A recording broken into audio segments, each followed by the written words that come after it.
Hi, this is David Sinclair, a video podcast detailing the work and discoveries done by David Sinclair's lab group at Harvard Medical School. In this first episode, we'll take a little look into David's personal life to try to get to know him a little bit better. So who is David Sinclair? Where is he from? And what motivated him to do research in the field of anti-aging? And does he really believe we can extend our lifespans? This episode will address these questions to help contextualize the environment that David's group is working under. Because at the end of the day, researchers and scientists are just people too, and to leave out the human element leaves out a key aspect of all research: motivation. David was born in the town of St. Ives, New South Wales, which is a small suburban town just to the north of Sydney, Australia. He spent his youth, actually, I'll just let David tell you for himself. I grew up on the edge of the bush. In figurative terms, my backyard was 100-acre wood. In literal terms, it was much bigger than that. It went on as far as my young eyes could see, and I never grew tired of exploring it. I would hike and hike, stopping to study the birds, the insects, the reptiles. I pulled things apart. I rubbed the dirt between my fingers. I listened to the sounds of the wild and tried to connect them to their sources. And I played. I made swords from sticks and forts from rocks. I climbed trees and swung on branches and dangled my legs over steep precipices and jumped off things that I probably shouldn't have jumped off of. I imagined myself as an astronaut on a distant planet. I pretended to be a hunter on safari. I lifted my voice for the animals as though they were an audience at the opera house. Coo-ee! I would holler, which means come here in the language of the Garagal people, the original inhabitants. I wasn't unique in any of this, of course.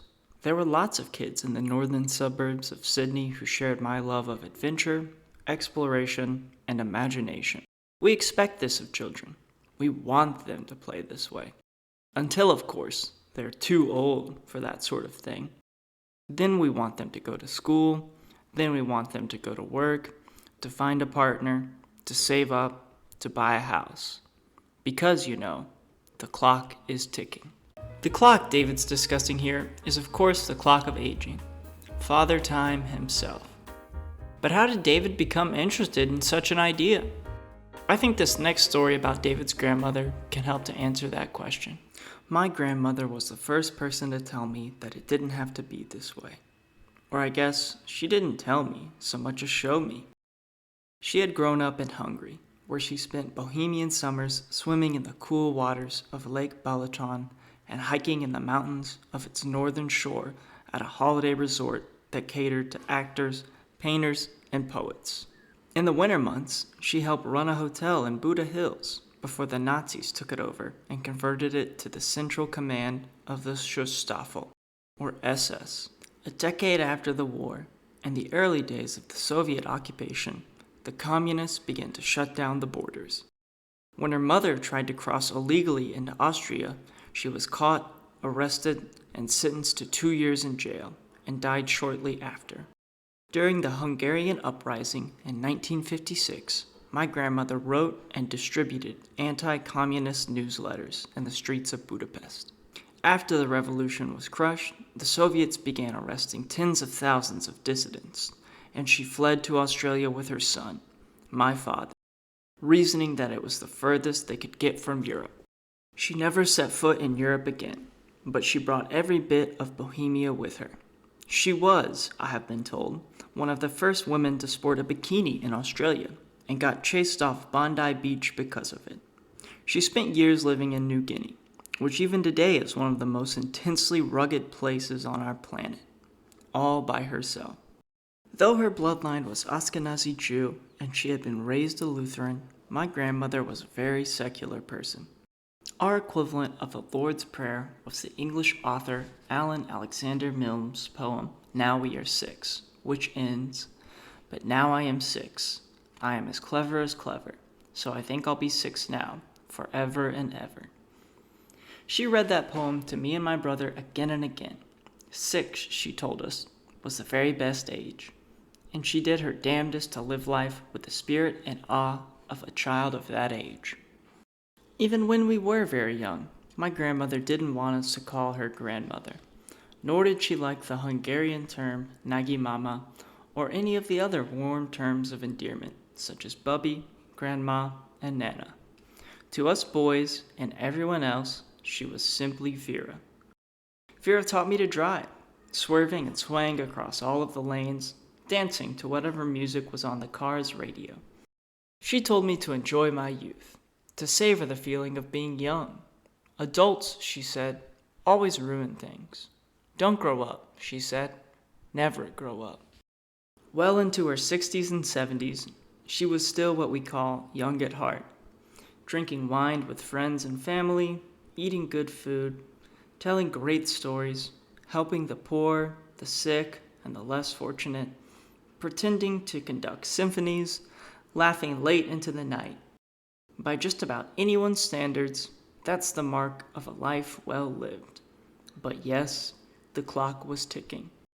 By her mid-80s, Vera was a shell of her former self, and the final decade of her life was hard to watch. She was frail and sick. She still had enough wisdom left to insist that I marry my fiancée, Sandra, but by then, music gave her no joy, and she hardly got out of her chair. The vibrancy that had defined her was gone. Toward the end, she gave up hope. "This is just the way it goes," she told me. She died at the age of 92, and in the way we've been taught to think about these things, she had a good, long life. But the more I have thought about it, the more I have come to believe that the person she truly was had been dead for many years at this point. Growing old may seem like a distant event, but every one of us will experience the end of life. And if that wasn't enough to spur David's interest in aging at a young age, I'll let David tell you one more story about another pivotal figure in his life, his mother. Back in the mid-1990s, when I was pursuing my PhD at Australia's University of New South Wales, my mother, Diana, was found to have a tumor the size of an orange in her left lung. As she was a lifelong smoker, I suspected it was coming. It was the one thing that we argued about more than anything else.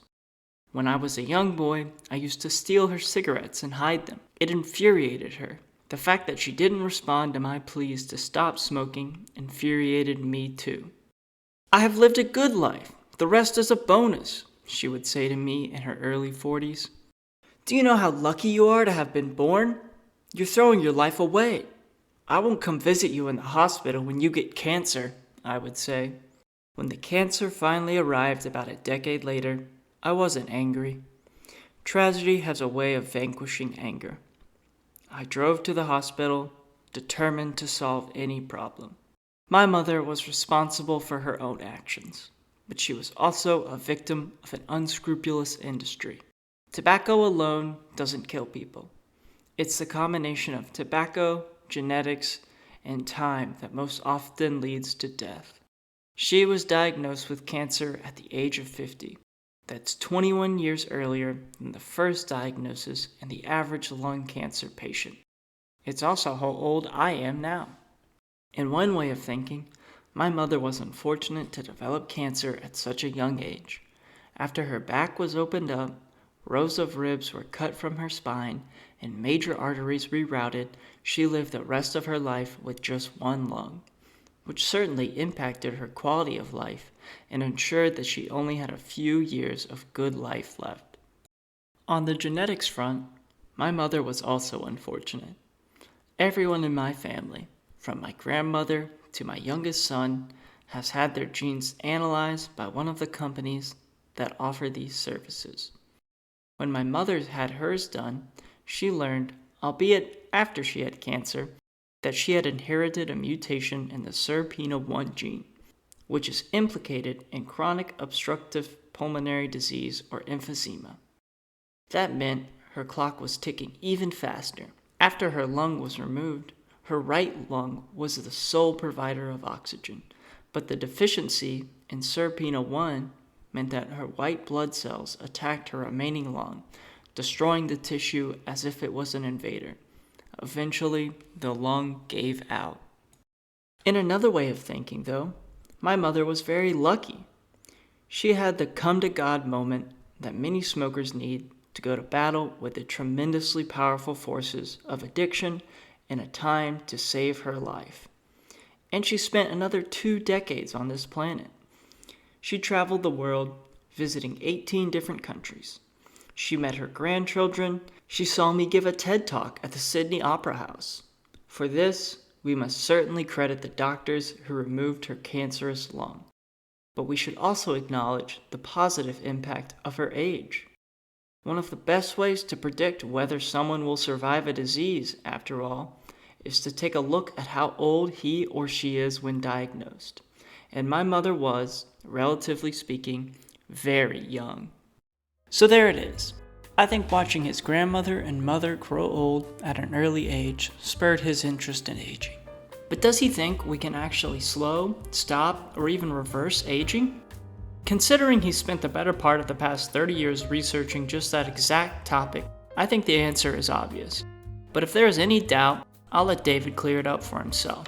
As long as we've been recording history, we have known of people who have reached their 100th year, and who might have lived a few years beyond that mark.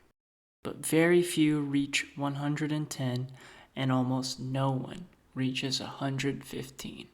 Our planet has been home to almost 100 billion humans so far.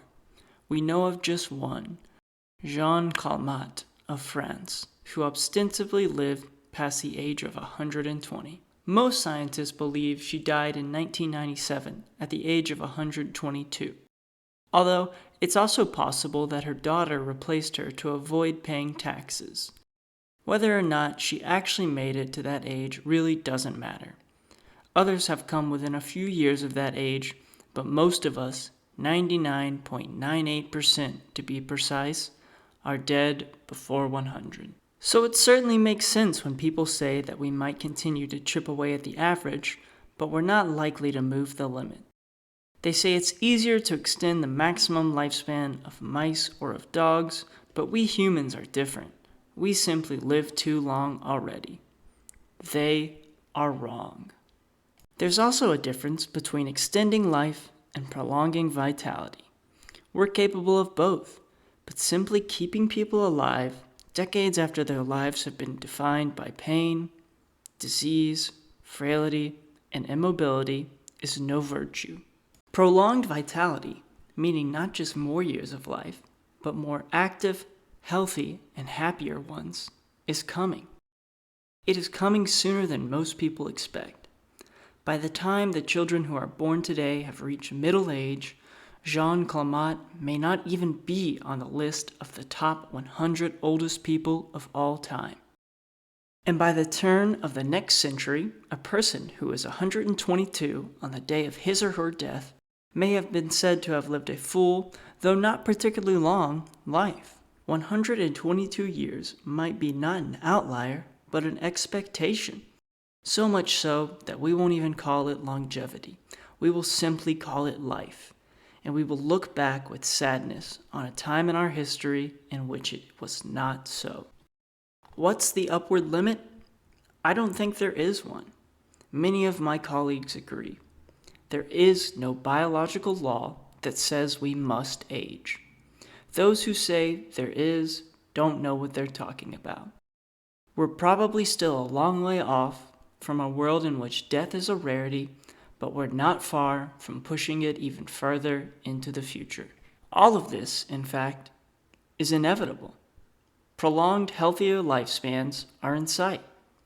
Yes, the entire history of humanity suggests otherwise, but the science of lifespan extension in this particular century says that the previous dead ends are poor guides. It takes radical thinking to even begin to approach what this will mean for our species. Nothing in our billions of years of evolution have prepared us for this, which is why it's so easy, even alluring, to believe that it simply cannot be done. But that's what people thought about human flight, too, up until the moment someone did it. Today, the Wright brothers are back in their workshop, having successfully flown their gliders down the sandy dunes of Kitty Hawk. The world is about to change. And just as was in the case in the days leading up to December 17th, 1903, the majority of humanity was oblivious. There was simply no context with which to construct the idea of controlled, powered flight back then. So the idea was fanciful, magical, the stuff of speculative fiction. And then liftoff, and nothing was ever the same. We are at another point of historical inflection. What heretofore seemed magical will become real. It is a time in which humanity will redefine what is possible, a time of ending the inevitable. Indeed, it is a time in which we will redefine what it means to be human, for this is not just the start of a revolution, it is the start of an evolution. And with that, I think it's safe to say that David truly believes that we can all extend our lifespans to live longer and healthier lives past the age of 100 or even 120. His motivations don't come from greed, but rather a deep desire to help his own loved ones and the loved ones of everyone on Earth. In this next video, I'll be going over some of the findings that David's group has uncovered about why we age and what drives the aging phenomenon. If you'd like to stay up to date on David's latest works or support the channel, consider subscribing or following it on any of the social media platforms in the description. Thanks for listening, and until next time.